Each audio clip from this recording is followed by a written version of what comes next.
বৃষ্টি মানেই শুধু ভেজা রাস্তা আর ছাতা নয়, কখনো কখনো বৃষ্টি পুরনো ভালোবাসাকেও ভিজিয়ে তোলে।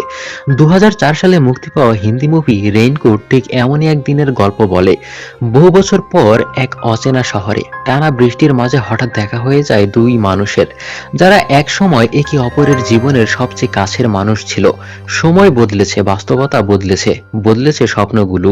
তবু বৃষ্টি ভেজে সেই ঘরটায় কয়েক ঘন্টার কথোপকথনে ধীরে ধীরে খুলে যেতে থাকে না বলা কষ্ট, চাপা পড়ে থাকা আশা আর ভাঙা সম্পর্কের নীরব আর্তনাদ। বাইরে তখন অবিরাম বৃষ্টি, আর ভেতরে দুজন মানুষের মনে জমে থাকা বছরের পর বছরের আবেগ। তারা কথা বলে, হাসে, মিথ্যা বলে, আবার নিজেদের কাছেই ধরা পড়ে যায়। কিন্তু প্রশ্ন একটাই, এই বৃষ্টি থামলে কি সবকিছু আগের মতো হবে, নাকি কিছু গল্প শুধু বৃষ্টির দিনের জন্যই লেখা থাকে? আজকের এই ভিডিওতে আমরা সেই গল্পই তুলে ধরবো। গল্পের শুরুতে আমরা মনোজকে দেখি। মধ্যবিত্ত পরিবারের ছেলে সে। ভাগলপুরে সে তার মাকে নিয়ে থাকে। মনোজ একটি ফ্যাক্টরিতে কাজ করত, কিন্তু সেই ফ্যাক্টরিটা বন্ধ হয়ে গেছে। তাই অনেকদিন ধরেই বেকার হয়ে সে পড়ে আছে। সংসারের অবস্থাও খুব খারাপ যাচ্ছে এখন। হাতে কোনো টাকা পয়সা নেই। তাই মনোজ সিদ্ধান্ত নিয়েছে চাকরি বাকরি না করে গ্রামে একটা ব্যবসা করবে। কিন্তু ব্যবসা শুরু করতে 35 থেকে 40 হাজার টাকা লাগবে। গল্পটা 2004 সালের, তাই সে সময়ের প্রেক্ষাপটে 35 হাজার টাকার মূল্য ছিল অনেক। কিন্তু মনোজের কাছে এত টাকা নেই, তাই সে কলেজের পুরনো বন্ধু বান্ধবদের থেকে টাকা ধার নেবে। তার বিশ্বাস বন্ধুরা তাকে সাহায্য করবে। এজন্য মনোজ কিছুদিনের জন্য কলকাতা চলে যায়, যেখানে তার বন্ধু অলোক থাকে। এরপর অলোকের বাসায় গিয়ে উঠে সে। অলোকের সাথে বিস্তারিত আলোচনা হয়। অলোক টিভি সিরিয়ালের একটা কোম্পানিতে জব করে, কিন্তু তার একার পক্ষে এত টাকা দেওয়া সম্ভব নয়। তাই অলোক মনোজের হয়ে পরিচিত বন্ধুদের নিকট চিঠি লেখে টাকার জন্য, যারা অন্তত কিছু টাকা দিয়ে হলেও সাহায্য করতে পারবে। কিন্তু বিষয়টা মনোজের ভালো লাগে না, নিজেকে খুব ছোট মনে হয়। তাই অলোক রাগ করেই বলে, তাহলে তুই তোর মিথ্যা আত্মসম্মান নিয়ে বসে থাক, এখানে লজ্জার কি হলো, ওরা তো আমাদের বন্ধুই। মনোজ বলে, রাগ করিস না, তুই যা, আমি আসছি। অলোক অফিসে যাওয়ার জন্য রেডি হতে থাকে, কিন্তু মনোজ সেই যে ওয়াশরুমে গেছে এখনো বের হচ্ছে না। অলোকের স্ত্রী শিলা বলে, সে আসার পর থেকেই তাকে খুব হতাশ দেখছি। সে অনেক শান্তশিষ্ট ভদ্র মানুষ, তোমার টিভি সিরিয়াল কোম্পানিতে একটা কাজের ব্যবস্থা করে দাও। কিন্তু অলোক বলে ও এসব পারবে না, এসবে ওর কোনো ইচ্ছা নেই। ওয়াশরুম থেকে আসতে দেরি হচ্ছিল বলে শিলা মনোজকে ডাকতে যায়, কিন্তু মনোজ ওয়াশরুমে ফুপিয়ে ফুপিয়ে কান্না করছিল। মনোজ তার বর্তমান পরিস্থিতি নিয়ে খুবই ডিপ্রেশনে আছে। শিলা বলে, আপনার কি দেরি হবে? মনোজ বলে, 2 মিনিট লাগবে। শিলা বিষয়টা বুঝতে পেরে চলে যায়। এরপর ফ্রেশ হওয়ার পর খাবার টেবিলে তাদের দেখতে পাই। এখানে বিভিন্ন বিষয় নিয়ে তাদের মধ্যে কথাবার্তা হয়। মনোজ এখানে নতুন, শহরের কিছুই চিনে না সে। মনোজ হঠাৎ মানিব্যাগ থেকে একটা ঠিকানা বের করে অলোককে দেখিয়ে বলে, ঠিকানাটা চিনিস কিনা?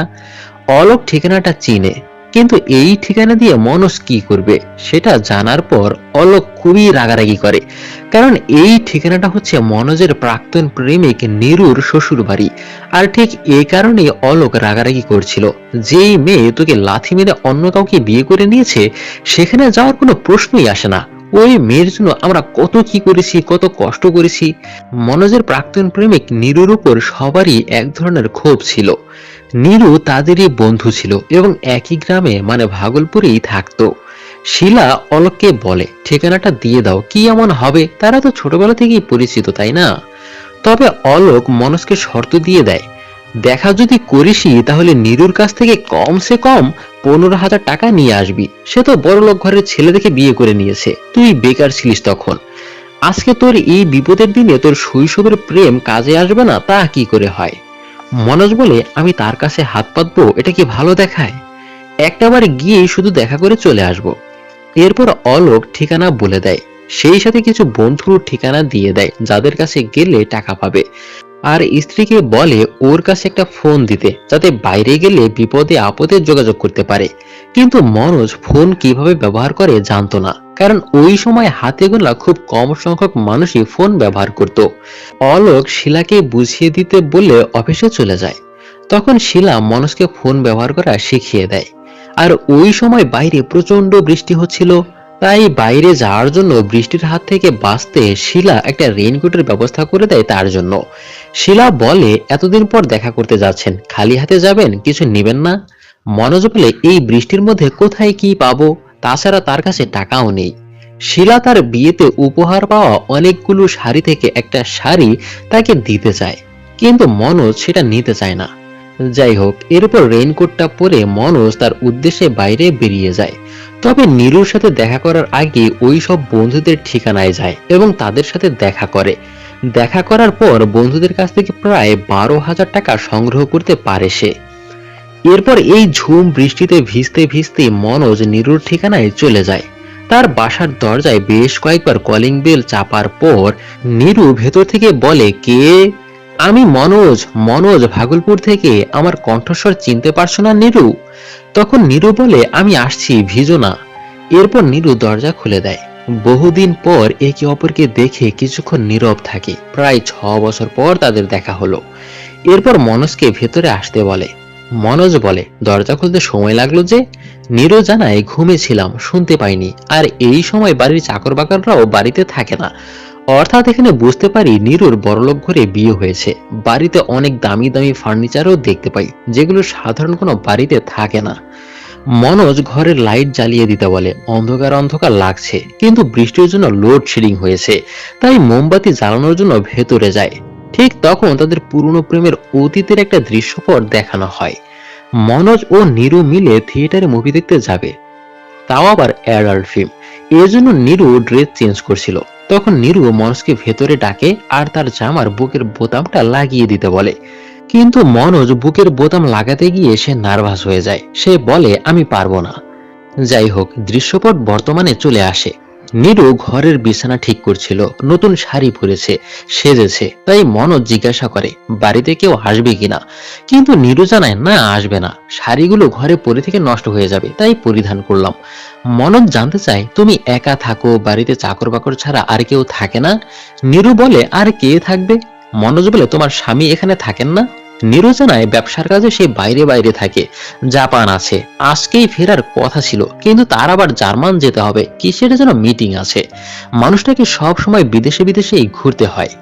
মনোজ বলে, তোমার স্বামী তাহলে অনেক ট্যুর করে, তার সাথেই তো বিদেশ ঘুরতে পারো। নীরু বলে, আমার এত ঘোরাঘুরি ভালো লাগে না, আজ এখানে তো কাল ওখানে, আমি বাড়িতেই খুশি আছি বাবা। তাছাড়া ঘর দেখাশোনা করার জন্য একজন মানুষ তো দরকার, তাই না? এরকম নানান বিষয় নিয়ে কথা বলতে বলতেই হঠাৎ কলিং বেল বেজে ওঠে। মনোজ দরজা খুলতে গেলে নীরু বাধা দেয়, কিন্তু বারবার কলিং বেল বাজতে থাকে। মনোজ বলে, এটা ভালো দেখাচ্ছে না, দরজা খুলে দেই। নীরু বলে, যদিও আমার স্বামী অনেক ভালো, কিন্তু এই সময় যদি সে আমাকে অন্য পুরুষের সাথে দেখে, তাহলে কি ভাববে বলতো? মনোজ বলে, সে তো জাপান আছে। নীরু বলে, হ্যাঁ, কিন্তু তবুও তার কাছে খবর চলে যাবে। তুমি দরজা খুলো না। বারবার কলিং বেল বাজছিল বলে মনোজ দরজা খুলতে যেতে নাই। তখন নীরু রাগ করে বলে ওঠে, তুমি তো এসেছই আমার সংসার ভাঙার জন্য, সে আমাকে মারুক কাটুক, তুমি তো আর আমাকে বাঁচাতে আসবে না। তখন মনোজ চুপ হয়ে যায় আর বলে, আমি তোমার সংসার ভাঙতে এখানে আসিনি, শুধু তোমায় দেখতে এসেছি। এরপর অনেকক্ষণ সময় পার হয়ে যায়। নীরু মনোজের জন্য চা বানিয়ে নিয়ে আসে আর বলে, তুমি এসেছো, অনেক খুশি হয়েছি, মাঝে মাঝে আসবে। মনোজ বলে, তুমি এখানে মহারানীর মতো আছো, সুখে আছো, অথচ কোনো খবরই পাই না। তোমার স্বামী লম্বা ট্যুরে গেলে বাড়িতে যাবে, তাহলে ভালো লাগবে। নীরু বলে, এখন আর ভালো লাগে না, সেই আগের অভ্যাস নেই। বাড়িতে টিভি নেই, ফ্রিজ নেই, এসি নেই, কি করে থাকবো বলতো? মনোজ বলে, গ্রাম আর কলকাতার মধ্যে এখন খুব বেশি একটা ব্যবধান নেই, গ্রামেও অনেক কিছু আছে এখন। আর বাইরে সেই যে বৃষ্টি হচ্ছে, থামার আর কোনো নাম নেই। আকাশে বিজলি চমকাচ্ছিল। এক পর্যায়ে নীরু জিজ্ঞাসা করে, তুমি এখন কি করো? মনোজ বলে, ব্যবসা, এক কোম্পানি খুলেছি টিভি সিরিয়াল প্রোডাকশনের। এখানে একটা কথা বলে রাখি, দুজনের মধ্যেই দারুণ একটা মিথ্যা রহস্য লুকিয়ে আছে, যেটা কিছুক্ষণ পরই জানতে পারবেন।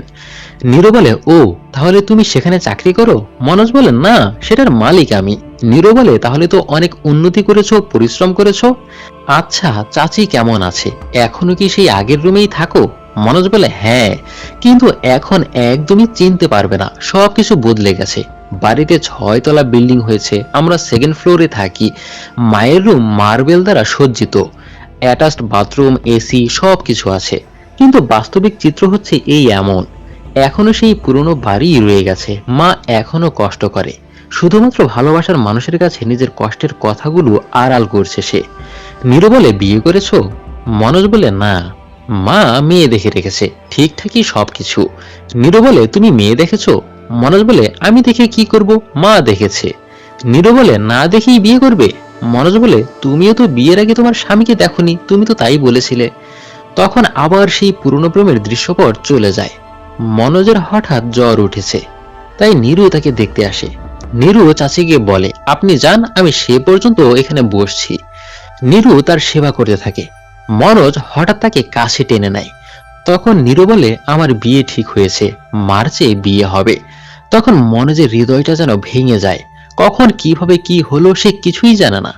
নীরু বলে, দুদিন আগেই সবকিছু ঠিক হয়েছে, শুনেছি অনেক ভালো চাকরি করে ছেলে, দেখতে শুনতে ভালো। তাছাড়া সব বাবা মাই চায় তার মেয়ে যেন সেটেল হয়ে যায়। কিভাবে তাদের বিরুদ্ধে যাই বলতো?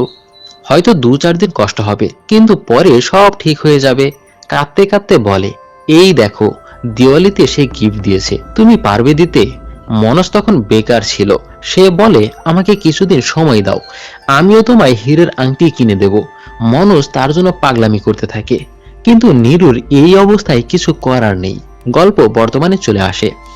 হঠাৎ শিলা মনোজকে ফোন দেয় খোঁজ খবর নেওয়ার জন্য, সবকিছু ঠিকঠাক আছে কিনা। মনোজ বলে, হ্যাঁ, কোনো সমস্যা নেই, সব ঠিক আছে। এরপর ফোন কেটে দেয়। নীরু জিজ্ঞাসা করে, কে ফোন করেছিল? মনোজ বলে, তুমি গেস করো তো। নীরু বলে, যেই মেয়ের সাথে তোমার বিয়ে ঠিক হয়েছে সে। মনোজ হেসে দিয়ে বলে, তোমার তো কোনো অনুমানই নেই, তাহলে কে? মনোজ বলে, আমার সেক্রেটারি। নীরু অবাক হয়ে বলে, তুমি সেক্রেটারি রেখেছো? তোমার সেক্রেটারি ফোন ব্যবহার করে? মনোজ বলে, হ্যাঁ, তা না হলে খোঁজ খবর রাখবো কি করে, এত কাজ সামাল দেবো কি করে? আসলে মনোজ নিজেকে জাহির করার জন্য যা কিছু ঢপ মারছে, এই সবই হচ্ছে তার বন্ধু অলোকের গল্প। কিন্তু ভালোবাসার মানুষের কাছে সবকিছু গোপন করছে এবং বোঝানোর চেষ্টা করছে যে আমি অনেক ভালো আছি। আর নীরুও বলছে, ধনী মানুষের বউ হওয়া যে কত সমস্যা, কত কিছুর যে খোঁজ রাখতে হয়, দেখভাল করতে হয়। অনেকক্ষণ কথাবার্তা বলার পর নীরু বলে, ওহো, তুমি এতক্ষণ ধরে বসে আছো, অথচ খাবারের কথা জিজ্ঞাসাই করিনি। মনোজ বলে, না, কোনো সমস্যা নেই, খাবো না এখন। নীরু বলে, এই প্রথম এসেছো, খাবে না তা কি করে হয়? মনোজ বলে, ঘরে কি আছে? নীরু বলে, ঘরের খাবার খেতে পারবে না, পাতলা খিচুড়ি, তোমাকে তো এসব দিতে পারি না, চাকর বাকরও নেই। আচ্ছা, তোমার রেইনকোটটা নিয়ে বাইরে যাই। মনোজ সাথে যেতে চাইলেও নীরু বারণ করে, তুমি বসো, আমি আসছি। আর আমি না আসা পর্যন্ত দরজা একদম খুলবে না। আমি এসে টিং টিং করে 3বার বেল বাজাবো, তখন খুলবে। এরপর নীরু রেইনকোট নিয়ে বাইরে যায় খাবার আনতে। এর কিছুক্ষণ পর বৃষ্টি কিছুটা কমলে মনোজ বাড়ির জানালাগুলো খুলে দেয়। তখন আবার সেই অতীত দেখানো হয়। নীরু বিয়ের পিড়িতে বসতে যাচ্ছে, কিন্তু মনোজ মানতে পারছে না। সে নীরুকে নিয়ে চলে যেতে নেয়। তুমি শুধু আমার, তোমাকে অন্য কারো হতে দেব না। নীরু বলে, পাগলামি করো না, আমি কি চিরদিনের জন্য চলে যাচ্ছি নাকি? আমি আবার আসবো, আগের মতো ঘুরতে যাব, সবকিছু তো শেষ হয়ে যাচ্ছে না। গল্প বর্তমানে চলে আসে। বসে বসে মনোজ এ সবই ভাবছিল। তখন জানালা দিয়ে এক লোক মনোজকে ডাকতে থাকে। মনোজ কাছে গেলে লোকটা বলে, প্লিজ দরজাটা খুলুন, আমার প্রচন্ড বাথরুম পেয়েছে, আশেপাশে কোথাও বাথরুম পাচ্ছি না, আমার পেট ফেটে যাচ্ছে, প্লিজ বোঝার চেষ্টা করুন। মনোজ তার এই অবস্থা দেখে দরজা খুলে দেয়। এরপর লোকটা বাথরুম করে ফিরে আসে, কিন্তু চলে না গিয়ে মনোজের থেকে সিগারেট নিয়ে ওখানে গল্প করতে শুরু করে। মনোজ বলে, আপনার তো কাজ শেষ, চলে যান। লোকটা বলে, কোথায় যাব, এত সহজে তো যাচ্ছি না, ম্যাডামকে আসতে দিন, আজ একটা ফয়সালা করেই যাব। মনোজ তো অবাক। লোকটা বলে, আপনি জানেন কতক্ষণ ধরে বাইরে অপেক্ষা করছি? প্রতিদিন আমি বিকেলে আসি, হাতে নাতে ধরবো, কিন্তু আজ ধৈর্য ধরতে পারলাম না, একবার তো বেলও বাজিয়েছিলাম, জানতাম দরজা খুলবে না। মনোজ বলে, ও তাহলে আপনিই বেল বাজিয়েছিলেন? এরপর লোকটা মনোজের সাথে বসে কথা বলে, আমার বাড়ি, আমার বাথরুম, অথচ আমি ঢুকতে পারি না। মনোজ তখন লোকটাকে নীরুর স্বামী ভাবে, তাই সে লোকটার সাথে ভালো ব্যবহার করতে শুরু করে। লোকটা বলে, আচ্ছা কত চার্জ নিচ্ছেন বলুন তো, এই ভর দুপুরে বৃষ্টির মধ্যে কেউ তো ফ্রিতে কিছু দেবে না। মানে মনোজকে সন্দেহ করছে সে। মনোজ বলে, কি সব আজে বাজে কথা বলছেন, নীরু ঠিকই বলেছিল, আপনি সন্দেহপ্রবণ লোক, আপনার না জাপান যাওয়ার কথা?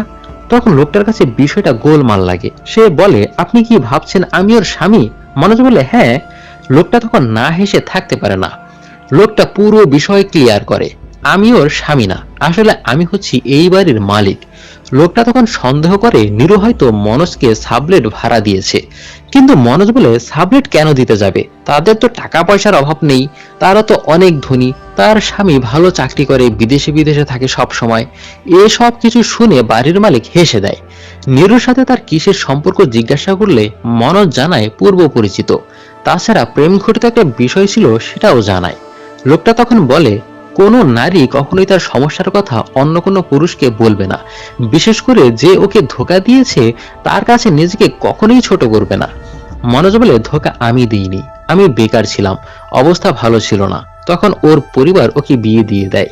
আরো অনেক দুঃখের কথা মনোজ শেয়ার করে। লোকটা মনোজের অবস্থা বুঝতে পারে। নীরু নিজেকে তার স্বামীকে অনেক বড় বলে জাহির করেছে, এই বাড়ির ফার্নিচার নিজের বলে দাবি করেছে। এসব শুনে বাড়ির মালিক খুবই হতবাক হয়। তখন সে নীরুর স্বামী সম্পর্কে খুলে বলে, ওর স্বামী একটা বাটপার ধোঁকাবাজ, মাথা থেকে পা পর্যন্ত ঋণে ভরা। আমার কথা বিশ্বাস করছেন না, তাহলে বলি, কয়েক মাসের বিদ্যুৎ বিল বাকি, তাই অফিস থেকে লাইনটা কেটে দিয়েছে, এর জন্যই ঘরে বিদ্যুৎ নেই। মনোজ বলে বিয়ের সময় তো ওদের অবস্থা ভালো ছিল। লোকটা বলে এই বাড়ি দেখেই তো বিয়েটা করেছিল। সে সময় একটা কোম্পানিতে চাকরি করত, কিন্তু কোম্পানিতে কারচুপি করার জন্য বের করে দেয়। তারপর আরেক কোম্পানিতে জয়েন করে, কিন্তু কারচুপির স্বভাব আর যায় না, একই কারণে সেখান থেকেও তাকে বের করে দেওয়া হয়।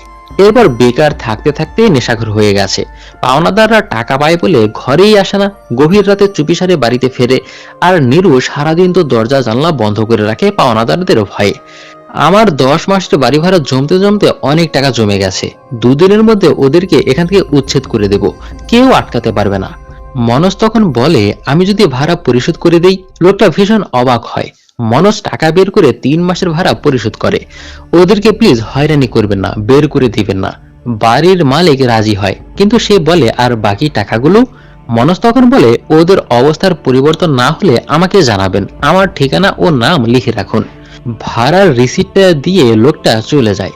এরপর মনোজ বাড়ির ভেতরটা ঘুরে ঘুরে দেখে, বাথরুমে মদের বোতল দিয়ে ভরা, রান্নাঘরের অবস্থা তো খুবই খারাপ, সেখানে এক বাটি খিচুড়ি রাখা ছিল, তাও বাসি, সেটা দিয়ে হয়তো নীরুর দুপুরটা চলে যেত। মনোজ বিশ্বাস করে বাড়ির মালিক যে কথাগুলো বলেছে সবই সত্য। নীরুর এমন পরিস্থিতি দেখে মনোজ অনেকটাই চিন্তিত হয়ে পড়ে। এরপর মনোজ একটা চিঠি লেখে, চিঠিটা লিখে নীরুর বিছানার নিচে রেখে দেয়। তখন নীরু বাইরে থেকে কলিং বেল বাজাতে থাকে। মনোজ দরজা খুলে দিলে নীরু ভেতরে আসে, এসে দেখে জানালা সব খোলা। মনোজ বলে বৃষ্টি তো থেমেছে। নীরু বলে থামেনি, আবার হবে, তাই সবগুলো জানালা আবার লাগিয়ে দেয়। তাছাড়া আমাদেরকে কেউ দেখে ফেললে সমস্যা হবে। মনোজ জিজ্ঞাসা করে এত দেরি হলো যে। নীরু জানায় দোকানদার ঘুমিয়ে পড়েছিল, তাই তাকে উঠিয়ে গরম গরম পুরি বানাতে হয়েছে এজন্য। এরপর নীরু মনোজকে খেতে দেয়। এখানে বসে বসে আবারও সেই একে অপরকে নিজেদের মিথ্যা গল্প বলতে শুরু করে। তবে মনোজের একটা বিষয় ভেবে ভালো লাগে, নীরুর কাছে একটা টাকা না থাকা সত্ত্বেও তার জন্য খাবার নিয়ে এসেছে। তারা হয়তো একে অপরকে পায়নি, কিন্তু ভালোবাসা সেই আগের মতোই রয়ে গেছে। মনোজ তাকে পুরি খেতে বললে নীরু বলে ওসব আমি খাই না, ডাক্তার বারণ করেছে। মানে আবার ওই মিথ্যা কাহিনী বলছে। নীরু মনোজকে বলে প্লিজ বাড়িতে গিয়ে মাকে বলবে না তুমি এখানে এসেছিলে। মনোজ বলে একবার ভাগলপুর আসো না, একসাথে সময় কাটানো যাবে। নীরু তখন বলে মাঝে মাঝে মনে হয় অনেক দূর চলে যাই, কোথাও হারিয়ে যাই। বাড়ি ঘর চাকর বাকর টাকা পয়সা এসব দিয়ে কি হয়। এরকম নানা কথা বলতে গিয়ে নীরু কেঁদে দেয়। বুকের চাপা কষ্টগুলো তো নীরু মনোজের কাছে বলতে পারছে না। মনোজ নীরুকে শান্ত করে। নীরু বলে আর কতদিন কলকাতায় আছো। মনোজ বলে কাজ তো সবসময় লেগেই থাকে, আর এই বাহানায় এখন থেকে তোমার সাথে দেখা করতে থাকবো। নীরু তখন বলে আমরা দুদিনের মধ্যে নতুন ফ্ল্যাটে উঠতে যাচ্ছি, এখানে আর থাকবো না। তার স্বামীর কোম্পানি থেকে নতুন ফ্ল্যাট দিয়েছে। মনোজের তো মনে মনে জানাই আছে দুদিন পর তাকে এখান থেকে কেন চলে যেতে হবে। নীরুর নতুন ফ্ল্যাটের ঠিকানা জানতে চায় মনোজ, কিন্তু নীরু বলে সেটা তো বলতে পারবো না, একমাত্র আমার স্বামী বলতে পারবে। তখন মনোজ হেসে বলে আচ্ছা ঠিক আছে, তুমি যেখানেই যাও না কেন আমি ঠিকই তোমায় খুঁজে বের করব। এরপর মনোজ হাত ধোয়ার জন্য পানি যায়। নীরু পানি আনতে ওয়াশরুমে যায়। সেই সুযোগে মনোজ বাড়ি ভাড়ার রিসিট ও চিঠিটা বিছানার এক কোণে রেখে দেয়, যাতে করে সে চলে যাওয়ার পর নীরু সহজেই সেটা খুঁজে পায়। এরপর মনোজ নীরুর থেকে বিদায় নিয়ে বন্ধু অলোকের বাসায় আবার ফিরে আসে। মনোজ বাসায় এসে শিলাকে আবার ওই রেইনকোটটা ফিরিয়ে দেয়। এর কিছুক্ষণ পর শিলা আবার ফিরে আসে। শিলা বলে, রেইনকোটে এটা রাখা ছিল, হয়তো ভুলে গেছেন আপনি। সেটা মনোজকে দিয়ে শিলা চলে যায়। মনোজ একটু অবাক, রেইনকোটে সে তো কোনো জিনিসই রাখেনি। এরপর খুলে দেখে চিঠির মধ্যে কিছু গহনা দিয়ে দেওয়া হয়েছে। চিঠিটা লিখেছে নীরু। সে লিখেছে, হয়তো সৃষ্টিকর্তার ইচ্ছে ছিল এটা। তুমি যদি রেইনকোটটা না নিয়ে আসতে তাহলে আমি তোমার রেইনকোট পরতে পারতাম না, আর পকেটে রাখা তোমার চিঠিটা দেখতে পারতাম না। আসলে মনোজ আর্থিক সাহায্যের জন্য, ব্যবসার জন্য বন্ধুদের উদ্দেশ্যে যে চিঠিটা লিখেছিল সেটা নীরু দেখতে পেয়েছে। নীরু বলে, তোমার এই মুহূর্তে এত টাকার প্রয়োজন, অথচ আমাকে একবারের জন্যও বললে না। আমার কাছে এই মুহূর্তে নগদ টাকা পয়সা নেই, তাই আমি তোমাকে কিছু গহনা দিচ্ছি। প্লিজ একদম না করবে না। যদি সৃষ্টিকর্তা চাইতো তাহলে তো তোমার সাথে আমার বিয়ে হতো, তাই না? তখন কি তুমি হীনমন্যতা করতে? ইতি তোমার নীরু। আসলে মুভির এই শেষ পর্যায়ে এসে বুঝি তারা একে অপরকে না পেলেও, তাদের প্রেম পূর্ণতা না পেলেও, এত বছর পর এসেও তারা একে অপরের বিপদে দুজন দুজনের অজান্তেই সাহায্য করে গেছে। দুজনের এই বিপদের সময় গোপনে দুজনের শেষ সম্বলটুকু দিয়ে হলেও নিঃস্বার্থভাবে একে অপরকে সাহায্য করার সর্বোচ্চ চেষ্টা চালিয়ে গেছে। এটাই তো প্রকৃত ভালোবাসা, তাই না? সুন্দর এই মেসেজের মাধ্যমে মুভিটা এখানেই শেষ করা হয়। তো বন্ধুরা, মুভির গল্পটা আপনাদের কেমন লাগলো অবশ্যই কমেন্ট বক্সে জানাবেন। সবাইকে ধন্যবাদ।